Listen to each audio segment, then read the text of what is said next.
Module number 1.11.01. Topic name ICT and Internet. Hello বন্ধুরা, এই মডিউলে আমরা আইসিটি এবং ইন্টারনেট সম্পর্কে জানব। Internet, email application. Number 4, e-learning. Number 5, digital দক্ষতা অ্যাপ, এলএমএস টুলস, ভারত দক্ষতা ওয়েবসাইট। ইন্টারনেট কি? ইন্টারনেট হলো আন্তঃসংযুক্ত কম্পিউটার নেটওয়ার্কগুলির একটি বৈশ্বিক সিস্টেম যা টিসিপি/আইপি নামে পরিচিত স্ট্যান্ডার্ড ইন্টারনেট প্রোটোকল স্যুট ব্যবহার করে বিশ্বজুড়ে বিলিয়ন্স ব্যবহারকারীদের সেবা দেওয়ার জন্য,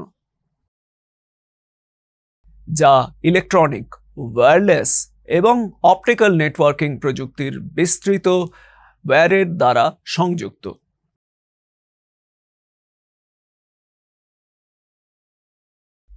ইন্টারনেট অনেক কিছুর জন্য ব্যবহার করা হয়, যেমন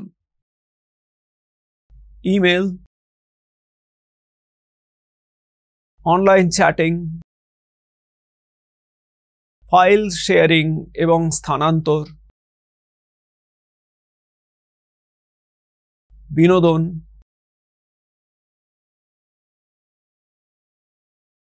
newsgroup.usenet, social networking,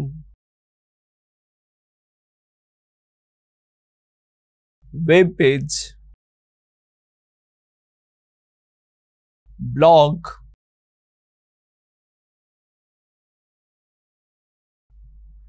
আকর্ষণীয় ওয়েবসাইট। আজকের বিশ্বে ইন্টারনেট খুবই গুরুত্বপূর্ণ, বিশেষ করে শিক্ষাক্ষেত্রে।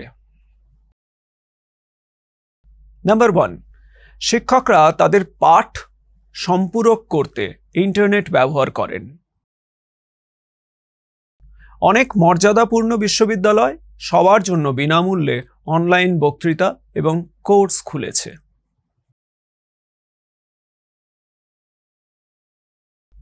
আজকের বিশ্বে ইন্টারনেট খুবই গুরুত্বপূর্ণ, বিশেষ করে শিক্ষাক্ষেত্রে।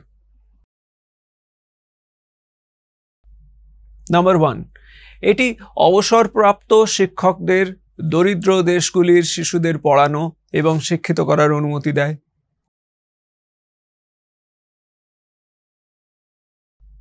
নাম্বার 2, ইন্টারনেটের ব্যাপক ব্যবহার বিপুল পরিমাণ জ্ঞানকে আগের চেয়ে অনেক বিস্তৃত পরিসরের মানুষের জন্য উন্মুক্ত করেছে।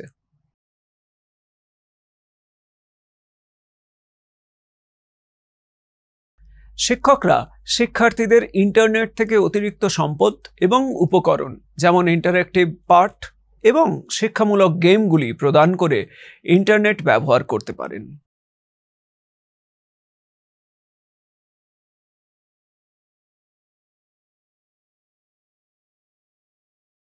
অনেক কলেজ কোর্সে একটি হাইব্রিড মডেল ব্যবহার করে, যেখানে অনেক পাঠ অনলাইনে সম্পন্ন করা হয়, যা কম ইন ক্লাস মিটিংয়ের প্রয়োজন। ইন্টারনেট অনেকভাবে শিক্ষা বৃদ্ধি করে। এটি শিক্ষার্থীদের প্রতিদিন ভারী পাঠ্যপুস্তক নিয়ে ক্যাম্পাসে যাতায়াত থেকে রক্ষা করে। নাম্বার 4, পরীক্ষার হোমওয়ার্ক, শিক্ষার্থীদের সাথে সহযোগিতা এবং গবেষণা সমস্ত ইন্টারনেট অ্যাক্সেস সহ যে কোনো কম্পিউটার থেকে করা যেতে পারে।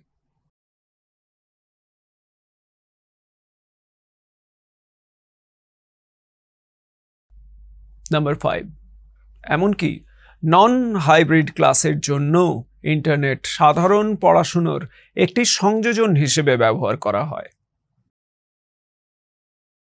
ইমেল অ্যাপ্লিকেশন তথ্য সংক্রমণ এবং ডাউনলোড, যোগাযোগ এবং শিক্ষক এবং সহপাঠীদের সাথে মিথস্ক্রিয়া সহজতর করে। এটি একটি কোর্সের কাজ বা নির্দেশনার কোর্স সম্পূর্ণ করতে সহায়তা করবে।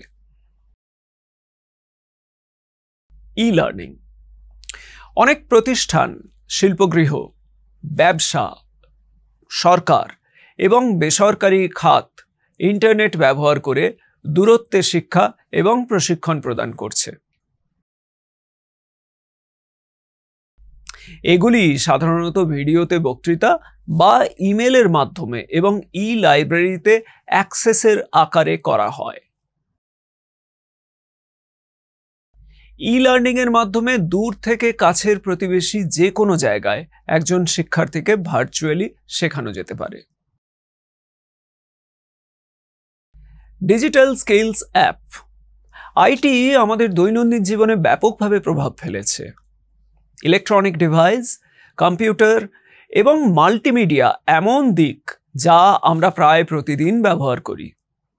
অনেক অ্যাপ্লিকেশনস বা অ্যাপস রয়েছে যা এই ফাংশনগুলিকে সহজতর করে।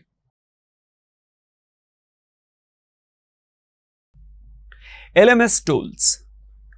বিশ্ববিদ্যালয় এবং অন্যান্য প্রতিষ্ঠানগুলি নিম্নলিখিত ফাংশনগুলির জন্য লার্নিং ম্যানেজমেন্ট সিস্টেম ব্যবহার করে।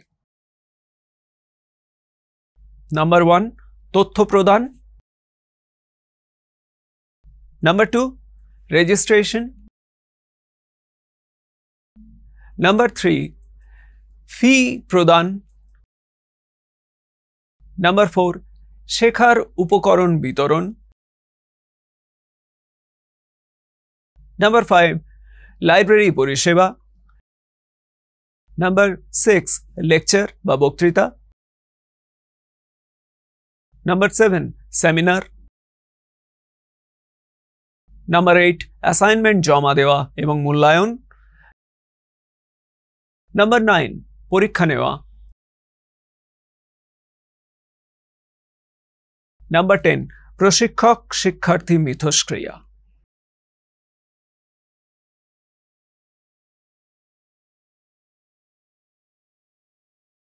Bharat skills website. এই ওয়েবসাইটটি দক্ষতার জন্য একটি কেন্দ্রীয় সংগ্রহস্থল এবং শিক্ষার্থীদের প্রদান করে।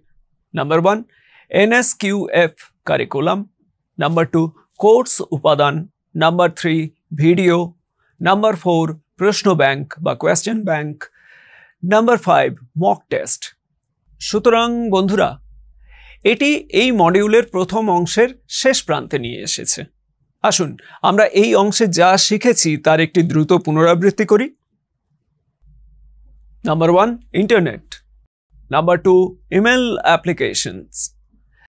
Number 3, e-learning. Number 4, digital skills app. Number 5, LMS tools. Number 6, Bharat skills website.